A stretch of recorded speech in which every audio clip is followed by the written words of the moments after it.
Well, it's Wednesday, so you know what it is, what it do, what it is. I am the Grizz, and welcome back to Yesterday Today. This, of course, is the show where we bring you some of the biggest gaming news you may have missed from yesterday today, and we got a lot of stuff to talk about, so let's get right into it. Okay, so I want to start off today with what's coming to Xbox Game Pass this month, and we got three pretty big games. We finally have Monster Hunter Rise coming to Xbox Game Pass, and of course it's going to be on PlayStation as well, and then along it has the other two missing Personas, Persona 3 Portable and Persona 4 Golden, and it's looking like a pretty good month, especially if you're more alongside a fan of the Japanese developers and specifically the JRPG developers. And here we go, and on specific dates we have Persona 3 Portable will be January 19th, and so will Persona 4 Golden, but then also we have Monster Hunter Rise the very next day.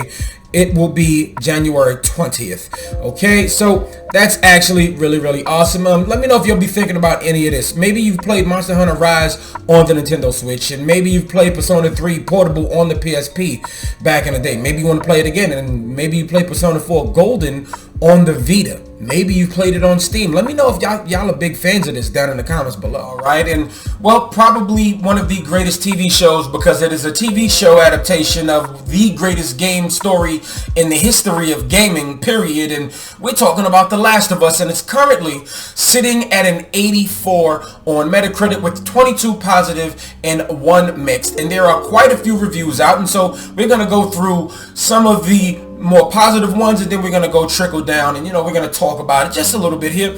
From the San Francisco Chronicle, Chris Wagner says, "This isn't just a breakthrough video game adaptation, it's a great show, period."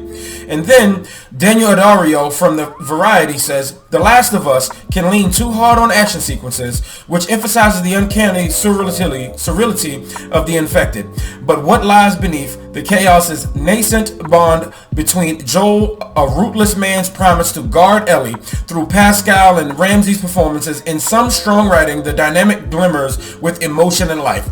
And then we go down to Pat Brown of Slant says, "In the end, by stripping out the gameplay for a vivid genre game that's fleshed out by cinematic and televisual tropes, the series ends up as mostly just the latter, all flesh, no bones."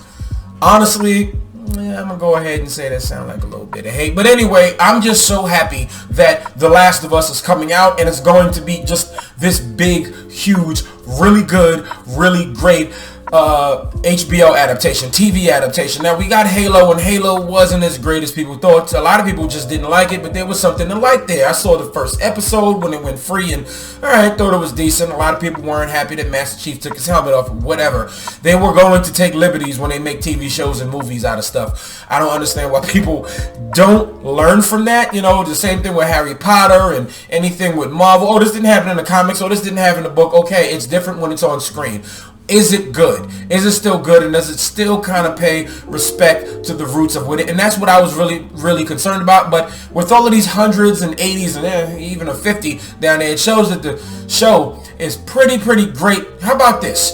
Since we only got one mix and we got a 50 person there, we're going to say good to great, right? And this is going to be a great show to introduce a lot of people in a different infected or zombie type thing. And people are going to watch this and be like, "Yo, man, that show was mad good. Didn't they make a game of it? Well, how much is the first game?" Oh, well, there it is. Last of Us Part 1, the remake.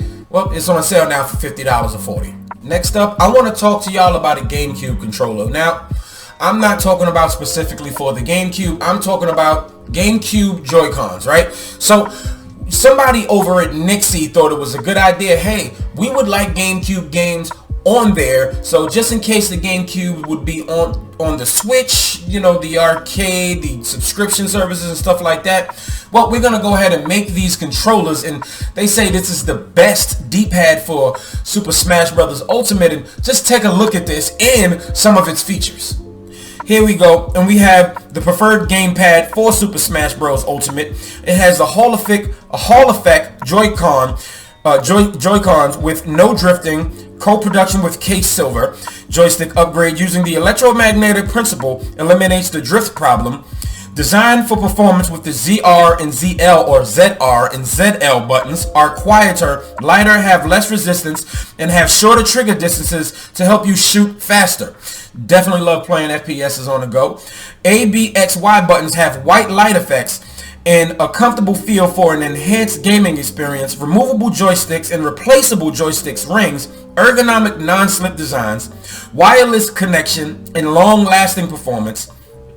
Adjustable turbo and mapping functions, one key wake up and screen function, and of course it definitely vibrates. Listen, I love the GameCube. I still play my GameCube from time to time, and the GameCube was one of the better controllers. Or even if there's a Pro controller, the Pro controller for Switch is an awesome controller, but you need something a little bit better to play on the go. A problem I've had with a lot of the handheld Nintendo systems was, especially with the 3DS, the library was there, but then my hand would start cramping up, and some of that kind of happens with the Switch, with even it being a little bit more comfortable. But with a controller like this, for $70, you can play it by itself, or you can even play, and attach it to the Switch. Well, I think it'll look really, really good. And if Nintendo decides to start releasing GameCube games out there, albeit by themselves, or give us an online extension, something like that, well, it's nice to be ready. Are you a fan of Ninja Turtles? Did you play TMNT Shredder's Revenge? And in fact, while we at it, did you see my unboxing of the limited run special edition in the VHS style box and everything? Yeah, don't worry, I'll leave a link below. But what if you could just open up Netflix on your phone, right? Of course, you open it on your phone and you watch movies, TV shows, all of that, right? But did you know that there was games on your phone? Yeah, you like that little joke right there. There's games right there inside the Netflix app. And what if I told you TMNT Shredder's Revenge is also there? Yeah, it's right there on Netflix, and it's just really, really awesome. And you just take a peek. Here we go. Netflix has announced via Twitter. It says, kick it with Leonardo, Donatello, Michelangelo, and Raphael in this 80s inspired mobile game where the Teenage Mutant Ninja Turtles have to foil Shredder and Krang's latest twisted plan. And then, of course, if you got on Twitter right there through your mobile app, you can just download it straight there. And this is via Netflix, man. I couldn't recommend this game more than enough. I beat it 3 times on Game Pass, and I have beaten it a few times on the Switch already. So I absolutely love this game. If you love the old school arcade cabinet beat 'em up one, then you're going to absolutely love this. And to wrap things up, let's talk about a producer leaving at Firaxis. Now, Garth DeAngelis is leaving Firaxis after 14 years. He has worked on XCOMs 1 and 2 and the most recent Marvel's Midnight Suns, and he released a statement over on Twitter, and he said, after 14 years, I'll be leaving Firaxis. I couldn't have asked for more dedicated teammates in bringing the XCOM franchise and Marvel's Midnight Suns to life. Working on these franchises have truly been a dream come true.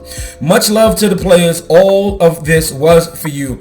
Shout out to Garth DeAngelis. So I know a lot of developers leave some of the companies that they either helped start or they worked with for a long time. Sometimes they want to go work for another company or start their own company also. So, hey, man, and in fact, I played maybe all 3 of the XCOMs back in the past, and I'm not really the strategy guy, but I kind of got into them a little bit. But then when that permadeath hits you and those characters that you work to build kind of kills me. But then again, that's not present in Marvel's Midnight Suns, and I actually got my hands on a copy of that recently, so maybe expect a little bit of coverage on the channel on that. And once again, shout out to Garth DeAngelis, and I really wish the best for homie. Alright then, that's a wrap for today. Thank y'all so much for watching, and let me know what you think about everything we've discussed down in the comments below, whether it be the Garth DeAngelis leaving Firaxis, and sometimes that means bad and sometimes it means good. What do you think it means? It doesn't seem like they've been in trouble. Have you heard anything about Firaxis? Let me know what you think about it. And also, what do you think about the Personas and Monster Hunter Rise coming to